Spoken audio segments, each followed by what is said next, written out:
आगे राजकुमार जी रौत, विधायक 84 से। सबको जय जोहार। इन बालिकाओं को थाना अधिकारी महोदय बुंदे जी की तरफ से 1000 रुपए प्रदान किए गए हैं। जोरदार तालियों से सब। सबसे पहले तो इस भारत देश के मूल मालिक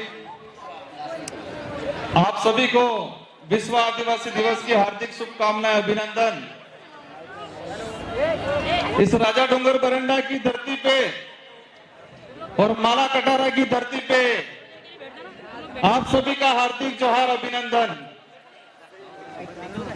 आज इस अवसर पे जो अपने स्वाभिमान की लड़ाई के लिए,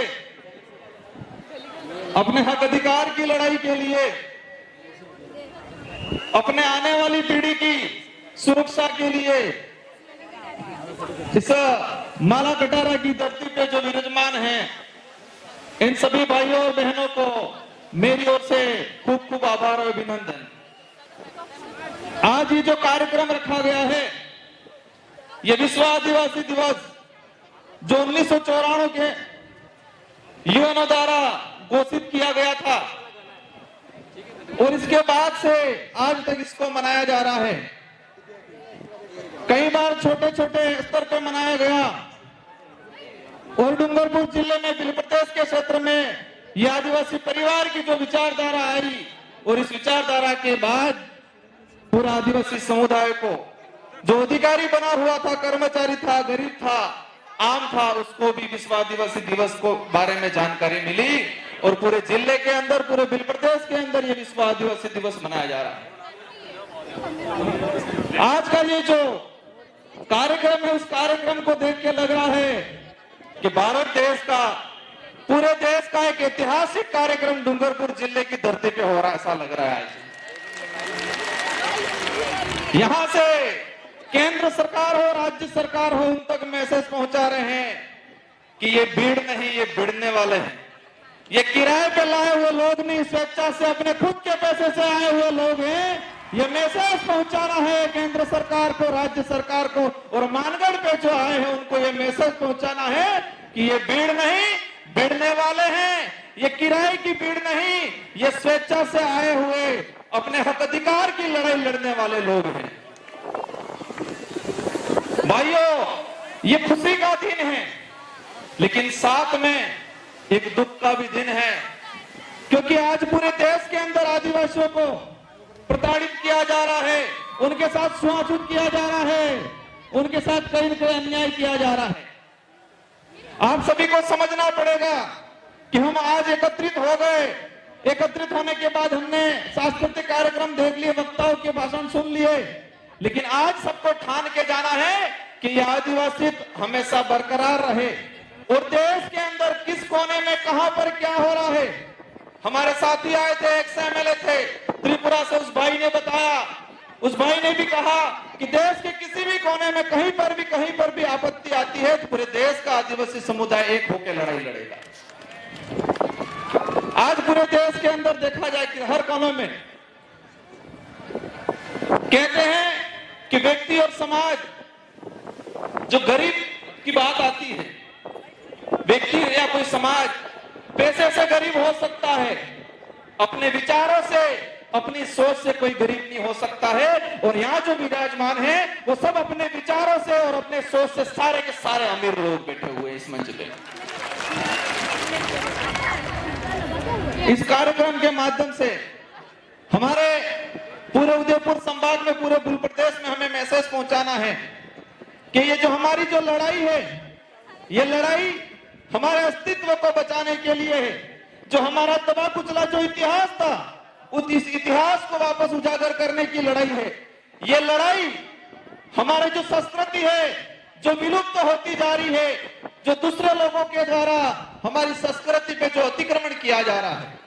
हम देखते जा रहे हैं हमारे पूर्वजों की जो विवाह पद्धति थी, हर किसी पद्धति पे हमारी जो परंपरा संस्कृति थी, उस पे कलम चढ़ाने का कुछ लोगों के द्वारा काम किया जा रहा है। इस कार्यक्रम में अधिकतर युवा साथी हैं। इन युवा साथियों से आह्वान करना चाहूंगा कि आप देश का इतिहास उठा के देख लो। देश के इतिहास में मुगलों से लड़ाई लड़ी हो, अंग्रेजों से लड़ाई लड़ी हो, राजा रजवाड़ों से लड़ाई लड़ी हो, उस लड़ाई में युवाओं का सबसे बड़ा योगदान रहा हुआ है।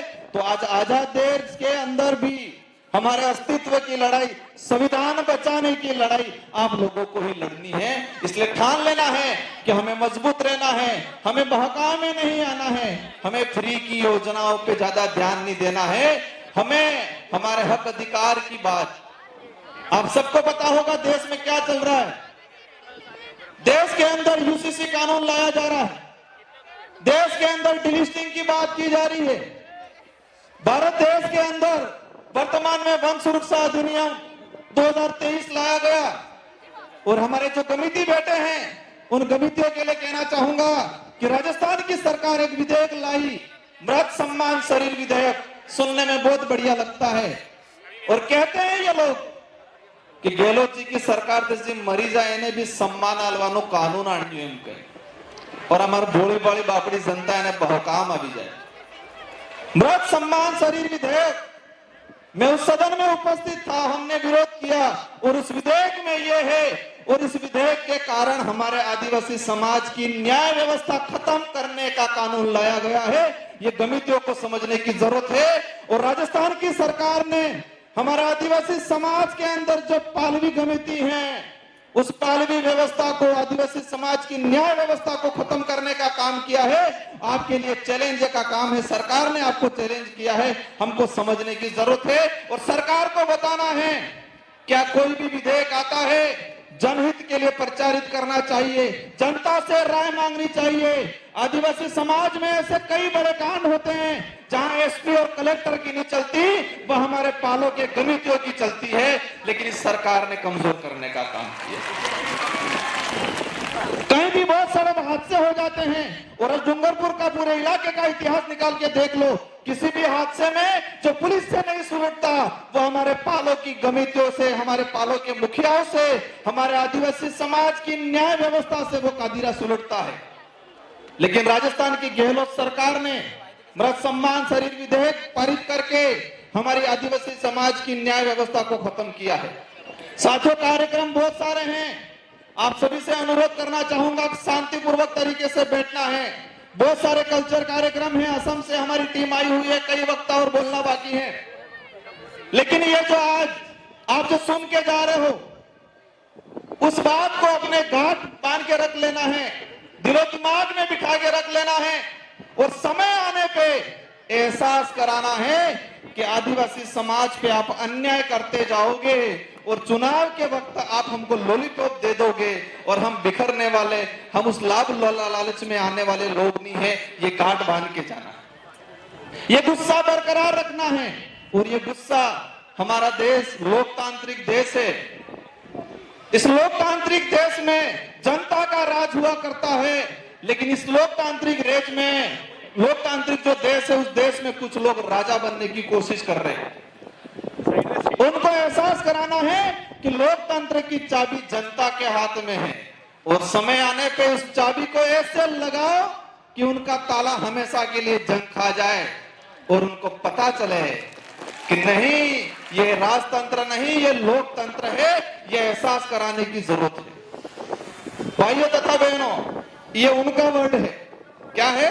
भाइयों तथा बहनों, हमारे देश की जनता को के बेवकूफ बना दिया गया और टीवी पे गोदी मीडिया दिखा देती है कि सीमा हैदर वहां से आई, साथ में कितने बच्चे आए सबको पता है। सीमा हैदर पाकिस्तान से आई, साथ में 4 बच्चे लाई। लेकिन इस गोदी मीडिया ने यूसीसी जो बिल है उससे आदिवासी समाज पे क्या असर पड़ेगा, एट्रोसिटी एक्ट पे क्या असर पड़ेगा, हमारा जो जमीन का अधिकार है उस पे क्या असर पड़ेगा, इस गोदी मीडिया ने दिखाया। ये गोदी मीडिया ये दिखाती है कि किसी का कुत्ता बीमार हो गया, उस कुत्ते को ये डॉक्टर इलाज कर रहा है, ये दिखाती है गोदी मीडिया। सीमा हैदर आई, उसके साथ 4 बच्चे हैं, 21 बच्चे का क्या नाम है वो दिखाती है। लेकिन देश के अंदर जो काले कानून बन रहे हैं, इस देश को खत्म करने के कानून बन रहे हैं, उस कानूनों के बारे में नहीं बताती है। और इस कानूनों के बारे में ये जो विचारधारा के, आदिवासी समाज की विचारधारा के जो लोग हैं, इस देश के जो सोशल एक्टिविस्ट हैं, जो स्वतंत्र पत्रकार है, वही बताते हैं। हमको समझना है, जानना है और आने वाले समय में उनको एहसास कराना है कि ये लोकतंत्र है, राजतंत्र नहीं। अंत में एक बात और कहना चाहूंगा, समय हो गया है, संचालक महोदय जी का इशारा आ गया है।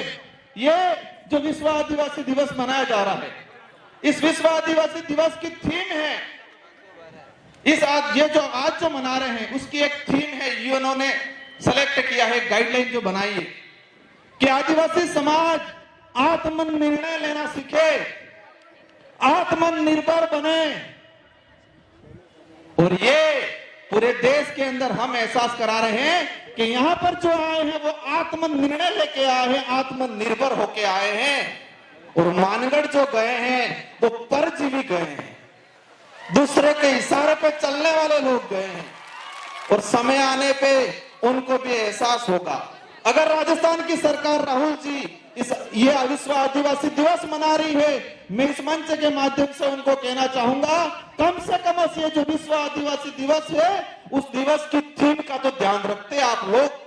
इस दिवस की थीम क्या है, इस दिवस का उद्देश्य क्या है, अगर ये आपको पता होता तो राजनीतिक फायदा लेने के लिए वहां आदिवासियों को इकट्ठा करने का काम नहीं करते, उनको परजीवी नहीं बनाते। इन्हीं शब्दों के साथ आप सबको जय जोहार, जय आदिवासी, जय भील प्रदेश। बहुत बहुत धन्यवाद। एक तीर एक कमान।